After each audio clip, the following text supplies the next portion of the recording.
Hello everyone, welcome to the What is Crypto podcast with your boy Nye. My name is Matthew Aaron, and today we're sitting down with crypto journalist Miss Rachel Wolfson, and we're going to get to the bottom of one thing: how to be a journalist and how to get into journalism in the crypto space.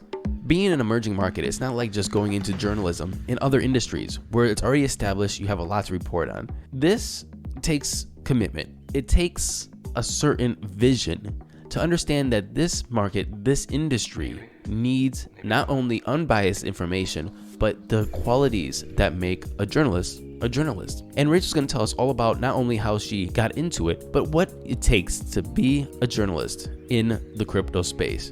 But before we get into that conversation, I know you're already on iTunes and you're giving us a 5-star rating and a comment.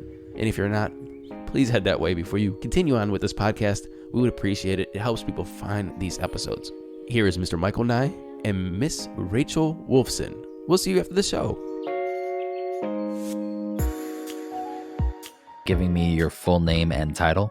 Yes, so full name is Rachel Wolfson, title, blockchain journalist, really focused on enterprise, formerly with Forbes, now I'm with Cointelegraph. There is a lot of misinformation in the space. There's also just a lot of noise in the space. You know, there's a lot of people talking from all directions, telling different sides of the stories, and things can get spun out of control very quickly. So I want to start off by just kind of talking about, like, what is your approach to journalism? Yeah, definitely a good question. So, I've been writing about this space since 2017. And I guess when I first started, I was really focused on cryptocurrency and I was focused on Bitcoin. And, that's when ICOs were coming out. And I thought that was pretty cool fundraising mechanism. As a journalist, I enjoyed writing about that. I didn't really write too much about ICOs because, you never know. Maybe I wrote about one or two, but honestly, I can't remember. But my focus now is on enterprise blockchain and, going back to the fact that there is a lot of noise in the space. What stories should I cover? I like to focus on the enterprise side of things just because I believe that that's going to drive mainstream adoption of blockchain. And because that's really, I think after the ICO boom and bust, like enterprise blockchain brought the legitimacy to the space that it needed. I mean, of course, Bitcoin introduced this whole concept of blockchain to the enterprises, and that's when they started becoming interested in it. So, obviously, thank you to Bitcoin for that. But what these companies like IBM are doing with blockchain, it's really revolutionary. It's digital transformation. And that's what I like to focus on because I view that as 100% legitimate. And I believe that will drive mainstream adoption of blockchain technology. I like that. And like I was saying a little bit earlier, like, journalism's kind of weird these days in the aspects of a lot of noise and a lot of people, honestly, specifically in the crypto space, there's a lot of people just fishing for attention rather than focusing on truthful journalism. Talk to us a little bit. How do you write about truthful journalism and still carve a path in the space where you're getting attention and getting the recognition that you deserve? Yeah. I mean, first of all, I think that it's important as a journalist to be passionate and to be a good writer because I've met a lot of journalists in my time as a journalist that really they don't really know how to write well and they aren't so passionate about it, but for some reason they want to be a journalist and they want to write about blockchain, they want to write about cryptocurrency, maybe because they think it's cool, it's a trending technology. But like for me, I've always been passionate about writing. I really do believe in this space, which is why I'm still covering this space.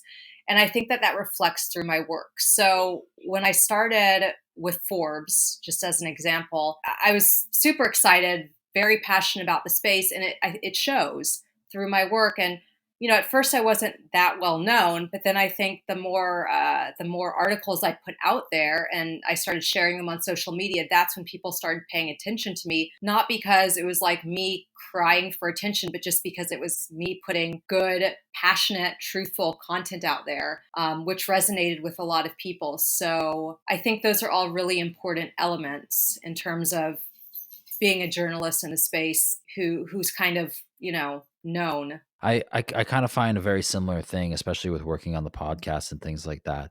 It's super important to just stay true to yourself and true to like what you believe. There's so much different noise, so many people coming up to you with different opportunities and different thought patterns.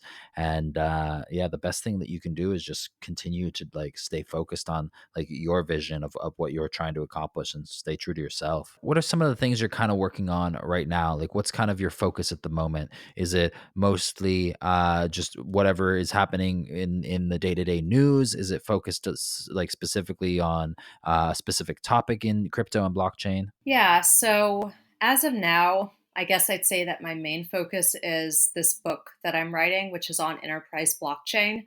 So when I was writing for Forbes, and I'm no longer writing for Forbes, I was a contributor there for almost 2 years. I really shifted my focus to enterprise. Like I said, I truly believe in that for in terms of driving mainstream adoption of this entire space. So when I left Forbes, I was like, okay, well, I've got all of this knowledge. I have so many interviews. I've made so many connections. I'm going to write a book on enterprise blockchain because a lot of people don't know what that means. And a lot of people still think, and I'm talking about the general public, they don't know the difference between blockchain and Bitcoin. When I tell people I write about blockchain, they immediately ask me the price of Bitcoin, which, I'm not really keeping up with that. But it just goes to show that there needs to be a lot more education in this space because blockchain really is a really cool technology that's pretty revolutionary. So I'm writing this book on enterprise blockchain. I've also just started writing for Cointelegraph, which is pretty exciting. There's some good opportunities there. They know that I'm focused on enterprise, but I'll definitely be covering other topics as well and going to events on behalf of them. And this question, how do you use crypto in your daily life, is sponsored by BMag. BMag.io. BMag, they write stories that inform, influence, and inspire the global blockchain cryptocurrency community. The answer to this question was sent via email. Rachel says, while I try to hodl, I do have the Spendin app, and I use Uphold. I've been tempted to use Spendin at Nordstrom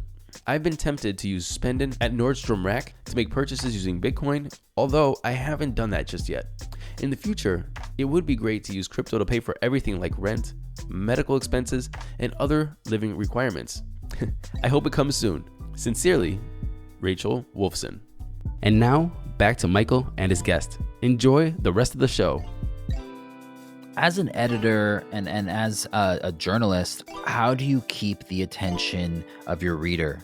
What's kind of the thing that you do? Like how, I guess a better way to structure the question is you have so much potential news coming in every single day. How do you choose the pieces that people are going to react to well? And second follow-up question is, how do you maybe alter the pieces that you choose to write about based upon what your audience or how your audience reacts to your current pieces? yeah, so to answer your first question, how do I choose which stories to cover? Because I do get a ton of press releases. And even when I stopped writing for Forbes, I still, the press releases just kept coming. So like I said, my focus is on enterprise blockchain. So whenever I see a piece that I think is interesting, and when I say that, it's like, what resonates with me. So for instance, I've been really excited to cover what IBM is doing just because I think their food trust network as an example is really interesting and exciting because as someone who's very health conscious, I care about where my food comes from. So when I see examples about blockchain being used for supply chain management and being able to track and trace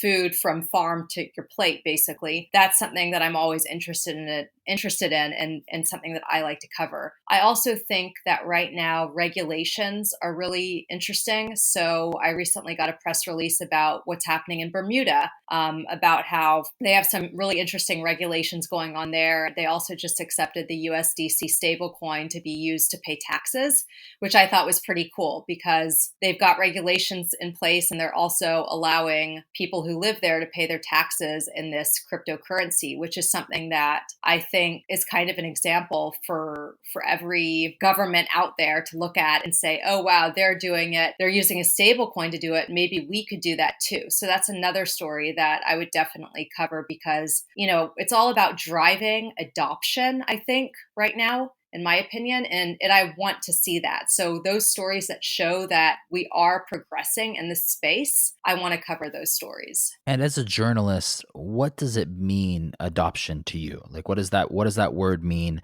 And what do you look for when you are looking to cover projects that, or something that is creating more adoption? Yeah. So when I say adoption, I mean blockchain technology being used for real world use cases. So, we know that blockchain is the ledger that powers Bitcoin and other cryptocurrencies, but can also be applied to real world use cases like supply chain management, financial use cases. And that's creating opportunities for businesses. And it's also creating opportunities for consumers to gain better trust with these businesses, I guess. So like IBM Food Trust Network is beneficial for both the participants on that network, but also for the consumers who can go into grocery stores like Carrefour and scan a food product and see where that product came from. Sorry, I'm going off on a tangent. You can remind me of the question again and I'll keep going.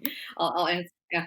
No, Okay. yeah, I like it. No, you're on the right point. Like, what's something, like, how do you pick out the topics that you think are important for adoption, and what does it Oh, mean right. to you? Yes. So adoption, just real world use cases. In terms of adoption with cryptocurrencies, I think it's good to see more people using cryptocurrency and more people understanding that, this is actually something that can be used in the real world and that it's valuable and useful. And really, the final kind of question that I have for you today is, when you or someone that you've seen publishes an article, in terms of just general journalism, it doesn't necessarily mean specific to you, but what do you do when someone publishes an article about a company that either exit scams or ends up getting really, really negative press?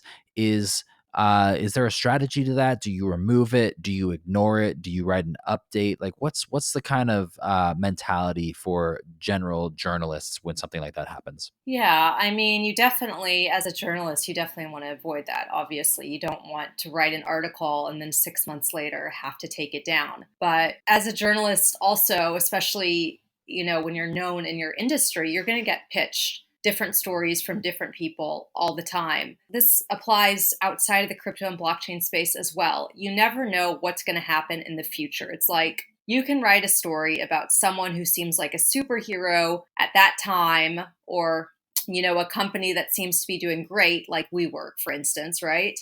Write a great article on WeWork, and now look at what's happened. And you're the journalist who wrote that article, and it's like, oh, well, maybe I should take it down. So obviously, you don't want to ever be put in that position, but it happens, and it happens to the best of us for sure. And if you are put in that position, you have warning. Definitely take the article down before things blow up. But you've really got to protect yourself, and you can't let people walk all over you, because they will. Like, PR people will take advantage of you. And I think that it's really important to do the research before writing stories. Like, look into that company. But like I said, it's hard to predict what will happen in the future. Just using the WeWork example, WeWork was known for being a pretty awesome company, and now look at what's happened. And there's a ton of journalists, I'm sure, that wrote great things about Adam Neumann and all of that. So yeah, you've just got to do your research, but also keep in mind that you really don't know what will happen. I 100% agree. I like that a lot. Rachel, thanks so much for coming on today and sharing a little bit about crypto journalism with us. Yeah, thanks for having me. It's been fun. Thank you for listening to this episode of the What is Crypto podcast with your boy Nye. Rachel, thank you very much for coming on the show, and it was very great to meet her a couple times at different conferences. For your DYOR today, what I want you to do is I want you to find that journalist and follow that journalist. There's a lot of people who write blogs, maybe not necessarily journalists per se, but there's a lot of people that do a lot of great work in the crypto space, uncovering different facts, uncovering different stories, and finding the truth about not only companies, but the tech and how people are reacting to the tech and this emerging market. So find that one person, find that one blog, find that one writer that you can relate to, that writes about what you like to read. I hope you enjoyed the episode, and we'll see you in future episodes of the What is Crypto podcast with your boy Nye.